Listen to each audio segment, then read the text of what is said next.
I wanted to give a video lecture on the film The Harder They Come, and the lecture is called Recognition and the Jamaican Urban Matrix.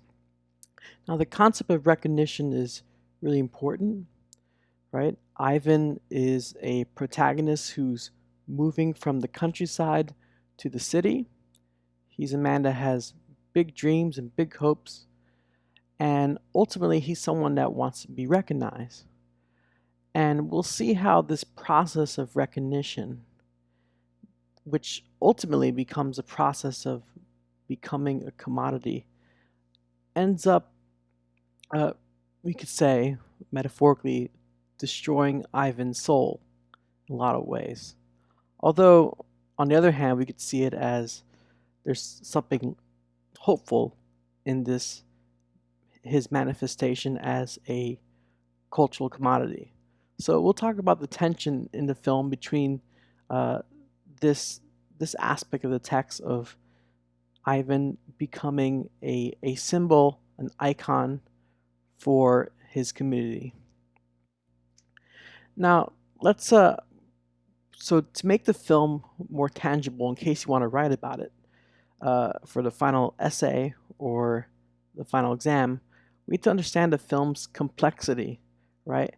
How the film is being structured in a certain way to showcase uh, a complexity within Jamaican culture, right? So Ivan's journey across cultural landscapes maps out these many coordinates of Jamaican post-colonial identity. We'll be talking about the rude boy subculture that's represented in the film. Rastafarianism is a presence in the film. Christian revivalism, Jamaican popular music, all these are compressed and condensed in this filmic representation. The film also shows social forces, almost this matrix or web of social forces that Ivan has to contend with, right? The various market economies of the music industry. There's the ganja, marijuana trade. And there's a police force who seem to be overseeing these economies, uh, right? Even the illegal economies. The police have a certain power over this. So what we end up noticing via the structure is this vast matrix, social matrix that Yvonne has to negotiate and contend with. And finally, the film's focusing on commodification, right? We'll see how Yvonne tries to, or sorry, Ivan tries to make himself into a kind of fetish for his community, right? And we'll see how the film problematizes these gestures. So a really important concept is the concept of cognitive mapping. That's a concept I really it's helped me a lot in my own research. So this is a concept that's developed by the philosopher and literary theorist Frederick Jameson. And Jameson describes a cognitive map as a, quote, situational representation on the part of the individual subject to that vaster and properly unrepresentable totality, which is the ensemble of society structures as a whole. So in the film, we see this desire to for this social map, uh, and Yvonne's attempt to place himself or position himself within these the circulating economies. Remember from the Stuart Hall readings, we talked about how for Stuart Hall, identity is positional. It tries to position itself within within a culture, right? Identity is not something essential. It's not something simple. It's not something that's unified. Rather, identity is something that's positioned by and attempts to position itself within a culture. And in the case of the film, uh, not only within the culture, but within this post colonial Jamaican capitalist state. So there's this is amazing testimony by the poet Camo Brathwaite in his book, The History of the Voice. On the right, you'll see the quote that I'm going to read. And you'll see the enthusiasm that many thinkers had when this film first came out. Brathwaite says that the premiere of Jimmy Cliff's roots reggae film, The Harder They Come, marked a dislocation in the social colonial pentameter, in the same way that its music and its stars and their style marked the revolution in the hierarchical structure in the arts of the Caribbean. For the first time and at last, a local fare, a native icon, a nation language voice was hero in this small corner of our world, a revolution as significant as emancipation, right? The emancipation of enslaved Africans. So, big claim about the film, but you can notice in those words the enthusiasm about this film. For the first time, Jamaicans are hearing their own voice, their own nation language, right? And this protagonist is represents their culture, right? So this is the first Jamaican feature film to be distributed internationally. It popularized the genre of reggae music, and it paved the way for the rise of Bob Marley, right? The the soundtrack was an enormous success, and it led to the future success of an album like Catch a Fire, which is Bob Marley's watershed album. That album has, Stir It Up. Yeah, right? Yeah, so good stuff. Yeah, check out that album. Catch a Fire is, it's amazing. But anyways, it also becomes one of the longest running and highest grossing international films in cinema history, right? In the 70s, you didn't have video stores, you didn't have Redbox or Netflix, but the film did so well, it would often run for years at a time at cinemas. And so at midnight, people would go in the United States, right? Not just Jamaica, would go and watch this film over and over again. I'm sure a lot of marijuana was involved in that, but it was an important film for the countercultural movements, both in the United States and Britain, but also in Jamaica. And so the film is based on a real character, Ryjan Martin, right? Ivanhoe Ryjan Martin, and he was a sort of Robin Hood esque figure who outsmarted and outwitted the police. He committed robberies. He escaped from jail. He terrorized the police force.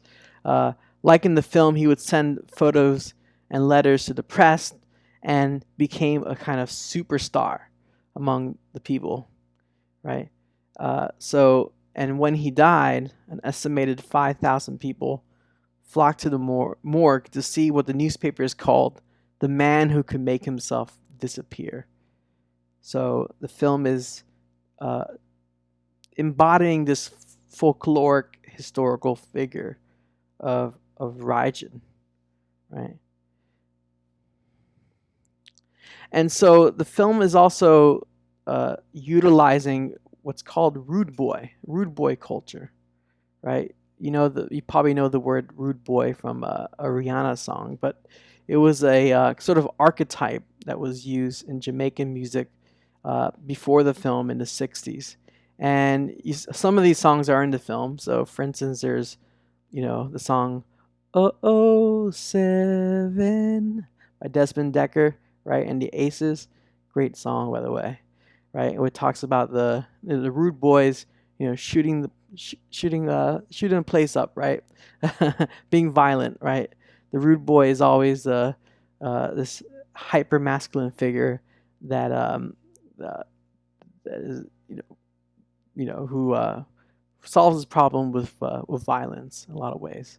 And then you have the song "A Message to You, Rudy," 1967 by Dandy Livingston, which was remade in the 80s. Oh geez, I forgot the name of the artist, but there's a famous 80s song that's also has the same title, and the song is basically saying, "You rude boys, you gotta stop being so bad and stop terrorizing the neighborhood." Uh, you know, So yeah, the rude boy is like the sort of the misfit, the delinquent, the the bad boy in a lot of ways, uh, and so it became a trope, and the film is utilizing that trope to tell its story. And so yeah, in the film, it's about a movement from rural space to urban Kingston, right? It has that motif of the country boy coming to town, and so right, uh, we see this we see this trope of going from country to city.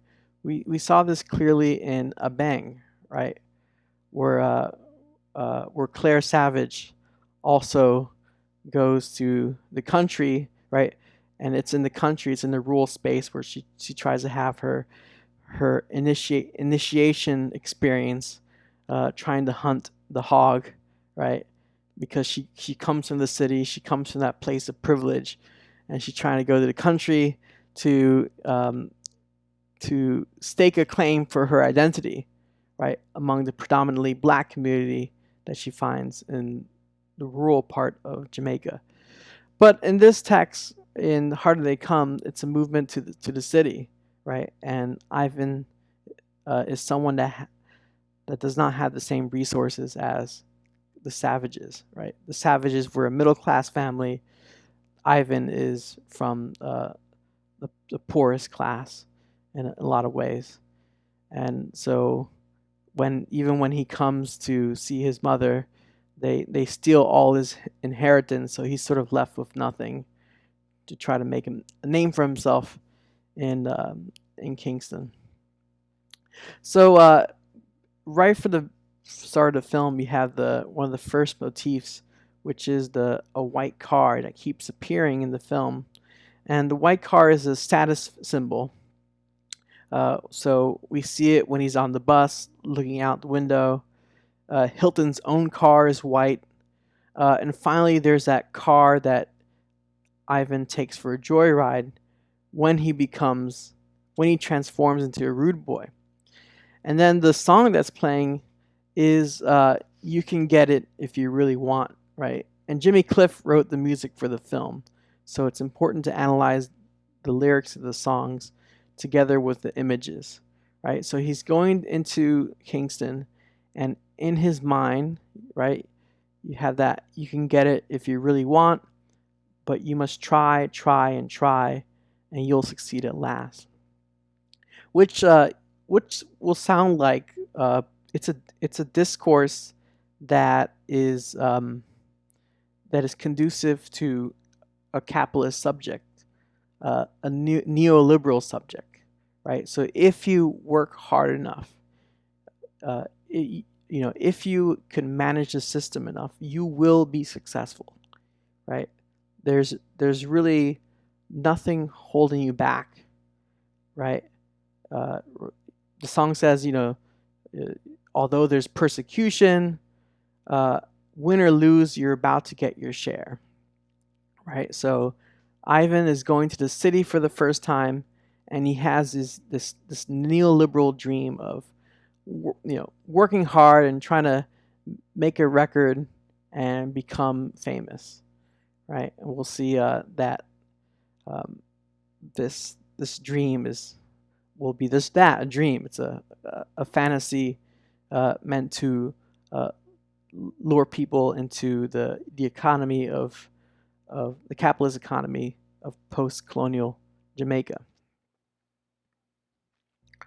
So there's that car, but there's also other patterns in the film uh, that we had to make note of if we're going to write about the film.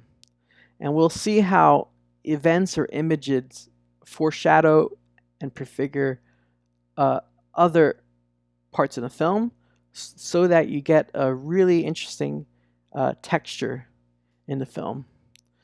For instance, there's the religious tropes in the film. The song "Harder They Come" has that reference to pie in the sky, right? And so that song is definitely a response to the religious discourse that Ivan finds in the Christian revivalist church. And you also have a contrast between the ecstatic enjoyment, the religious enjoyment that the parishioners have, and Ivan's own almost sublime enjoyment of music, right? And so, yeah, take a look at 52 minutes into the film and take a look at the milk and honey speech, right? So he's definitely responding to the Christian discourse um, that he's confronted with. Remember, Ivan really did not want to be there, right? He was sort of, that was like the only option he had left. He had no other options. He tried to get a job, he couldn't find a job. The only way out was the church. But we'll see how the church becomes an oppressive presence. And if you look at the image, right, you have this kind of cheeky reference, "Behold, I come quickly," right? So the film is saying that Christianity, entices its parishioners with this sort of ecstatic enjoyment, almost sexual enjoyment. But the film also contrasts this longing for escape and ecstasy with the church and in the studio, right? So it's almost as if Ivan's like making love when he's singing that song, right? So in the film, you have Elsa, who has this ecstatic vision in the church, 28 minutes into the film, and then there's that ecstatic image of Ivan in 43 minutes into the film. And although Elsa's vision is one of romantic love, one of wanting to be with her partner, you'll find that Ivan's ecstatic moment is purely narcissistic, right? Purely focused on himself, which is really really interesting. The film is contrasting these modes of ecstatic enjoyment. But Ivan goes through a transformation, right? Ivan becomes something else in the film, and there's a turning point, and it happens in the film when he's flogged, right? When he gets arrested in the film, and it's the scene where he gets flogged and punished immediately precedes the famous "Harder They Come" song. So if you're writing about the film, you have to notice why this transition. And I think my suggestion is that he's transformed by this experience of shame. Uh, After this experience, he's not going to be the same anymore, right? It's sort of like the kind of painful initiation experience that Claire Savage has with the pig, right? The shame she experiences ends up being a moment of transformation for her. And so in this film, his punishment and his creation of the song is another sort of moment of transformation. And so being wounded by the law makes Ivan turn against the law and sort of activate this sort of aggressive hypermasculinity that soon translates into violence against women, which it didn't seem like he was like that before. Very much, I think you should read it as that's what he becomes because of the law and because of the social forces that are oppressing Ivan. Right? There's this disturbing scenes when he sleeps with Jose's girlfriend, right? The sort of one of the leaders of the drug trade. I guess he sleeps with his girlfriend to sort of get back at Jose, and he later wounds her for allegedly informing on him, right? So there's a real kind of turn, and I wonder what you thought about when this sort of transition happens. So the film sort of critiques and deconstructs itself at this point because there's obviously something, um, there's something, wicked about Ivan in these moments, and you can see by the image too, the way it's filmed, right? He's almost completely covered in darkness, right? But we have to bear in mind that the film is very careful in showing that um, this is a transformation that's in large degree a matter of social forces transforming his sense of self, his sense of subjectivity. So here's a newspaper article that came out during the premiere, just to close off my discussion of the film, just and see the enthusiastic reaction to the film. Says, quote, hundreds of persons stormed their way into Carib Theater last night, forcing the management to cancel the official ceremony at the premiere of the locally produced film, The Harder They Come. Prime Minister the Honorable Michael Manley, who you saw in the film Life and Debt, and other guests were unable to attend after pandemonium broke loose. According to reports, the trouble started around 7:30 when hundreds of persons broke through the entrance and entered the theater.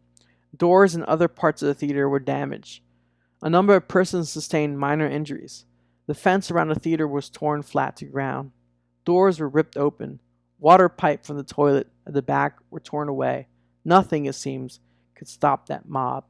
Everybody wanted to see their own Jamaican movie. So, in the film, right, you saw the breaking of barriers in that report, and in the film, you see that there is a focus on these social barriers.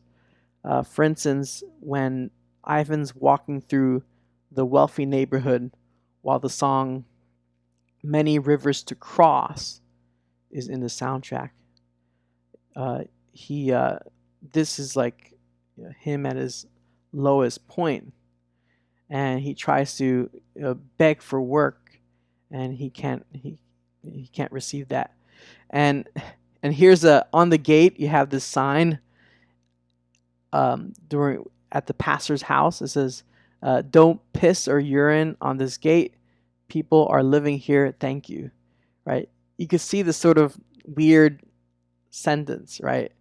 It's almost as if the pastor is trying to um, cover over his language. Like why say piss and urine? Why use those two words? It's almost as if um, he's making himself out to be bigger than he is through his odd use of language. And so towards the end of the film, although Ivan uh, you know breaks bad, you could say in a lot of ways, there's also this hint that Ivan might want to desire to become a sort of revolutionary. And we see that when he hides out with the Rastafarian Pedro, and he talks to Pedro about increasing the wages of the people who are working the drug export. Uh, so, and he also have this exchange where Ivan says he wants to go to Cuba, right? And so his desire to go to Cuba is a reference to uh, you know the communist government in Cuba, right? So he wants to become this sort of revolutionary figure like Che. And so part of this transformation process uh, is is represented by that montage scene 1 hour and 22 minutes into the film. And you see that it's ultimately a performance, right? It's ultimately a sort of posing that he does. But you end up seeing that he sort of embodies this pose, and this sort of fantasy takes him over. And so you'll see how this this process of making himself into an image ends up taking him over. And then at the end of the film, when he dies, he's fully immersed into that fantasy space, right? And so he ultimately becomes a victim of this fantasy, and this fantasy, succumbing to this fantasy, can also be a metaphor for succumbing to the fantasy of neoliberal capitalism in post-colonial Jamaica, right? So I think the film is making a critique of this, of succumbing to fantasy, even though it also celebrates it. So the film has sort of multiple meanings, which makes it such a rich film. So that's all. Just wanted to kind of bring out the complexity of the film, and hope this helps in case anyone wants to write about it for their future paper.